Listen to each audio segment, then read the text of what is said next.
How to fix Hitman 3 connection failed error on Windows 11 10s. To fix Hitman 3 connection failed error on Windows 11 10s, try 1. Check the server status. 2.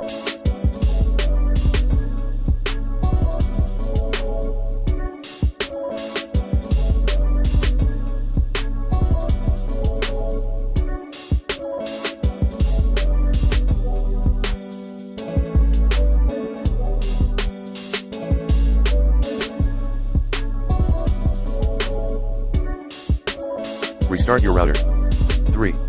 Check then improve your internet connection, if needed. 4.